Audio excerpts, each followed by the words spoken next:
Ladies and gentlemen, Madam Rajavi and distinguished guests, particularly the distinguished guests who so often cross the Atlantic to fight on behalf of justice and freedom and for the people of Ashraf, thank you very much for your attendance here today.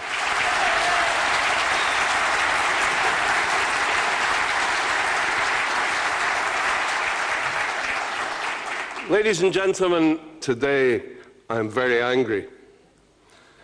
I went to Iraq in April, 2 weeks after that horrible massacre. I met with virtually all the leaders of government, apart from al-Maliki himself, who was in Korea.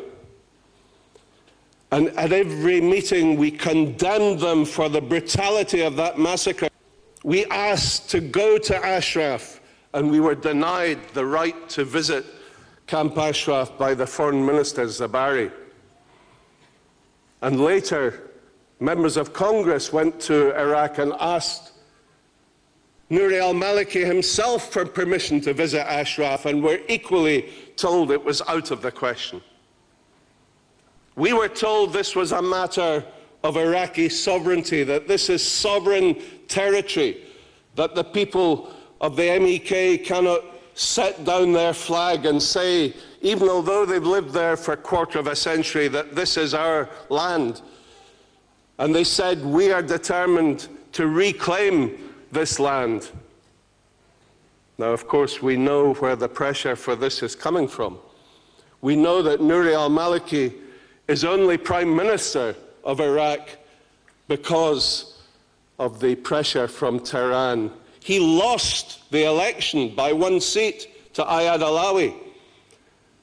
But Tehran had a red line against Ayad Alawi and said to Hakim and to Muqtada al-Sadr, neither of whom really have any time for Nouri al-Maliki, you will join his coalition to ensure that he becomes the Prime Minister, not Ayad Alawi. So the strings have been pulled by Tehran ever since. And Tehran, when they say to Mr. Nouri al-Maliki, jump, he always responds, how high? And that is what's happening now with Ashraf. Now, we had a meeting when I was in Baghdad in April with Ambassador Jeffrey and Ambassador Butler, and we were told that Ambassador Butler had a plan for displacement of the Ashraf people inside Iraq to a former US military base. And we said to him, this would be an invitation to murder. And we had 3 months of our resources completely focused on fighting against this mad plan of displacement inside Iraq. And finally, only when the Speaker of the Iraqi Parliament, al-Najafi, came in July to address the Foreign Affairs Committee of the European Parliament and said publicly, displacement of the Ashraf residents inside Iraq is out of the question, only then did we see sense from the State Department, and it was Ambassador Butler himself who was internally displaced. He lost his job and was replaced. And now we are told that there is no question of internal displacement, but it cost us 3 precious months when we are working against this crazy deadline of 31st December this year for emptying Camp Ashraf. Now, I was asked by Ad Melkert, who was the UNAMI representative in Iraq at that time when I was there in April, if I would speak to the leadership of the NCRI in Paris. And whenever I returned, I went straight to Paris, had meetings with Mrs. Rajavi and Mr. Mahadassan and the rest of the leadership for 5 hours until we brokered a negotiated settlement which the people of Ashraf, the leadership there, accepted. And this was the resettlement of the 3,400 people in the 27 countries of the European Union and to any other friendly countries outside of Europe that would take them.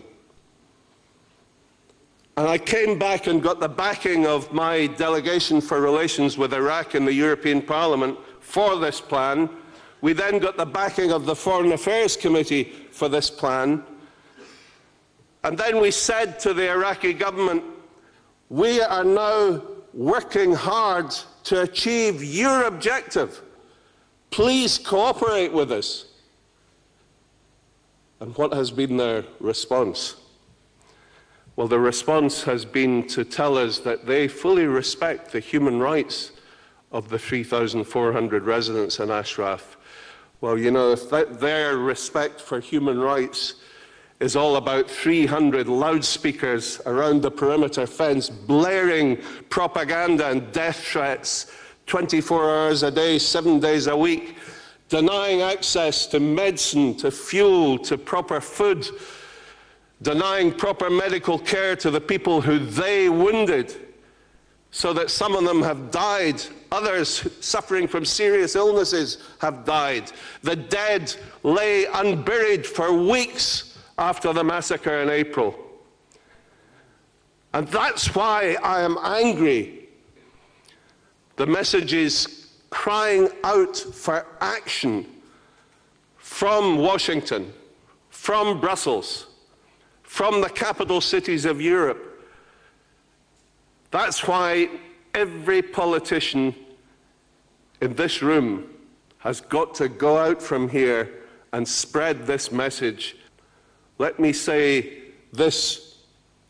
Nouri al-Maliki has already been indicted by a Spanish judge for crimes against humanity. If he perpetrates any more violence against the people of Ashraf, he will face justice. He will face justice.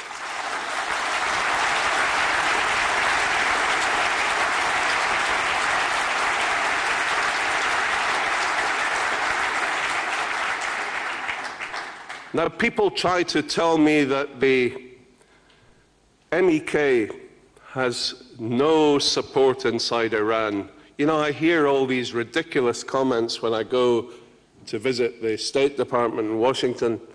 Even in Geneva, I have had similar experiences to Judge Mukasey and heard all these silly arguments. Well, let me ask them, how do they know they have no support inside Iran? Has somebody gone there and taken an opinion poll? If you stand up in Iran and say, I support the MEK, you will immediately be arrested, tortured, and executed. It's a statutory offense on the constitution of Iran to support the MEK, which carries a mandatory death penalty. How ludicrous for people to make this accusation. And I always reply to them, the Iranian diaspora, who can get together in Paris every year for the annual rally in their tens of thousands, over 100,000 this year. All of them have families in Iran. And if you count all of their supporters and their families in Iran, they must number millions. They, not Mousavi or Karabi, are the real opposition. They are the people who should run Iran, and Mrs. Rajavi should lead them.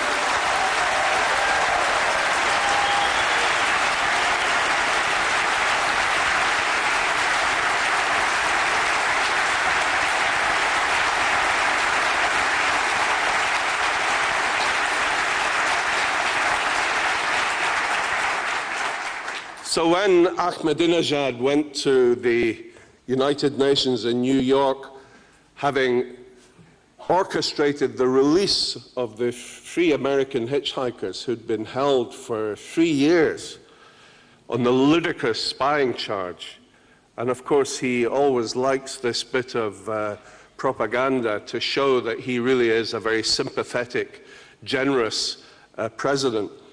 At the same time, back in Iran, they were hanging a 17-year-old boy who was screaming for his mother and crying for mercy.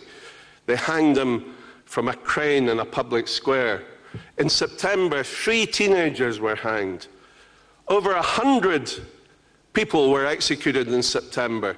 300 more have now been moved to death row sentenced to death, their executions imminent.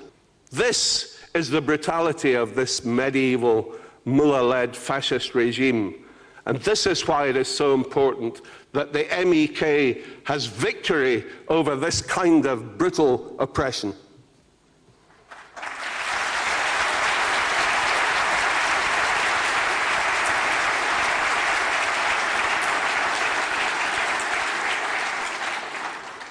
And ladies and gentlemen, if Syria and the Assad regime, which the Iranian mullahs tied themselves in knots because one minute they were supporting Assad and his oppressive dictatorship, and the next minute they were welcoming the uprisings in all the other neighboring countries in the Arab Spring, while they were simultaneously sponsoring an uprising in parts of Saudi Arabia.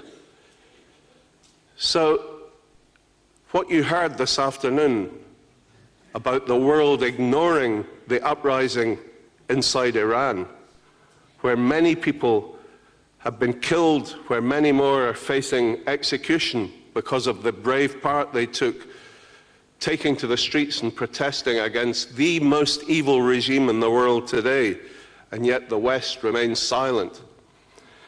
Well, I condemn that silence. I congratulate Baroness Ashton for appointing Jean de Ruyt as a special envoy with responsibility for Ashraf. But that is not enough. We need action from Washington. We need action from the governments of the European Union. So stop sitting there, governments of Europe. Stop sitting there, President Obama. Get your fingers out and do something to help these people. Thank you.